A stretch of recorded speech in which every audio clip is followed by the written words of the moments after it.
चुगलखोर पड़ोसन। क्या कर रहे हो? छत पे जाके अखबार पढ़ूंगा। बस यही करो। तुम्हें पता भी है कि बहू क्या गुल खिला रही है? उसने नया फेसबुक अकाउंट बना लिया है। रोज 10 फोटो डालती है। हमारे परिवार की तो नाक कटवा देगी ये। और तुमको ये बात कैसे पता चली? अरे पड़ोसन ने बताया। उसकी बहू भी फेसबुक पर है ना, तो उसको पता चल गया। हाँ हाँ, जैसे तुम तो बहुत भोली हो। पड़ोसन रोज सास को उसकी बहू के नाम पर भड़काती थी। आज तो आपकी बहू कह रही थी मुझसे आके कि आप दिन भर खाती रहती है, खा खा के घटोत्कच हो गई है। क्या? उसने मुझे घटोत्कच बोला? अरे वो खुद ना कटी सुपर्णखा है। आप कह रही हो तो सही होगा, लेकिन आप उसको बताना मत कि मैं ये सारी खबरें आपको देती हूँ। शाम को जब बहू पड़ोसन के पास जाती है, आज तो तेरी सास तुझे सुपर्णखा कह रही थी, कल ताड़का भी कह देगी। पता नहीं इतनी अच्छी बहू मिली है, फिर भी वो तुझे राक्षसनी क्यों समझती है? आप कितनी अच्छी हैं। आप मेरी सास की हर बात मुझे बता देती हो, वरना मुझे पता ही नहीं चलता कि वो मेरी पीठ के पीछे इतनी बुरी बात करती है। चालाक पड़ोसन रोज ही दोनों सास बहू के सामने उन दोनों की ही बुराई करती और चुगली करके बातें बता देती, ताकि दोनों में हमेशा लड़ाई होती रहे। आपने तो बस छत पे बैठ के अखबार पढ़ना है और चाय के घूंट पीना है। बहू की वजह से मुझे तो जहर के घूंट पीने पड़ रहे हैं। कल वो मुझे मोटी घटोत्कच बोल रही थी। तो तुम भी तो उसको नाक कटी सुपर्णखा बोल देती ना। हाँ हाँ, वही बोल दिया मैंने उसे। आप मुझे कितना समझते हो। बहुत अच्छे से। अब मुझे वो ये बात पड़ोसन ने बताई ना, वही तो है आपकी शुभ चिंतक। पर मैं इस बहू को ना सबक सिखा के ही रहूंगी। जरूर सिखाना चाहिए, पर आज तुम मेरे साथ शाम को छत पे बैठना, एक तरकीब बताऊंगा। बिल्कुल बिल्कुल, कितना ध्यान रखते हो जी आप मेरा। मैं ना सब ध्यान रखता हूँ।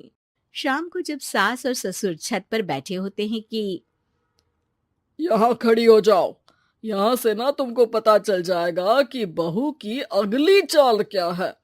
अच्छा, कैसे? सवाल मत पूछो, जैसा कह रहा हूं वैसा करो। थोड़ी देर में ही छत पे बहू की आवाज आने लगती है। मेरी सास लायक ही नहीं है। मुझे पता होता तो सास बहू की भी कुंडली मिलवा लेती पहले ही। तेरी सास तो मुझे भी पसंद नहीं है। मेरे पास जब भी आती है तेरी बुराई करती रहती है। कभी सुपर्णखा कहती है, कभी हिडिंबा कह के कामचोर भी बोलती है, अरे कभी कभी तो चुगलखोर भी बोल देती है। काश आप जैसी होती मेरी सास। ऊपर छत पे पड़ोसन और बहू की आवाज सुन के सास के होश उड़ जाते हैं। समझी? जी समझी। सुबह तुम्हारे सामने ये बहू की बुराई करती है और शाम को बहू के सामने तुम्हारी। मतलब आप सिर्फ अखबार नहीं पढ़ते, सारी खबरें भी रखते हैं। अब तो इस पड़ोसन को भी सबक सिखाना पड़ेगा। शाम को सास बहू को जाके पड़ोसन की साजिश के बारे में बता देती है। हाँ, मुझे माफ कर दो माँ जी। तुम भी अपनी माँ जी को माफ कर दो, इन्होंने भी तो तुमको बहुत कुछ कहा है। अरे बस बस, अब ये सोचो कि पड़ोसन को सीधे कैसे करना है। अगले दिन सुबह पड़ोसन सास का इंतजार कर रही होती है, लेकिन वो देखती है कि वहां सास और बहू एक साथ आ जाते हैं। अरे अरे, आज दोनों एक साथ। हाँ, सोचा कि बहू की पीठ पीछे बुराई करने से क्या फायदा, मुंह पे ही बोलती हूँ मैं। हाँ, मैंने भी सोचा आपको 2 बार मेहनत करनी पड़ती है, एक ही बार में काम खत्म कर लोगी। हैं? वो मैं आप लोगों को कैसे पता चला? क्योंकि ऊपर वाला सब देख रहा है। पड़ोसन ऊपर देखती है, वहां ससुर खड़े होकर हंस रहे होते हैं। मतलब आप हमारी बातें सुन लेते थे? हाँ, सुन लेता था और मजे भी लेता था। आपको तो शकुनी होना चाहिए। क्या चाल खेली है आपने, एकदम सास बहू के सीरियल जैसी। तो बताओ पड़ोसन जी, मेरी बहू ने आपसे अब मेरे बारे में क्या बोला? यही बोला कि सास बहुत अच्छी है, बहुत ध्यान रखती है। अच्छा, और सास ने मेरी क्या बुराई की? नहीं ना की बुराई, हमेशा तारीफ करती है। भगवान सबको ऐसी सास दे।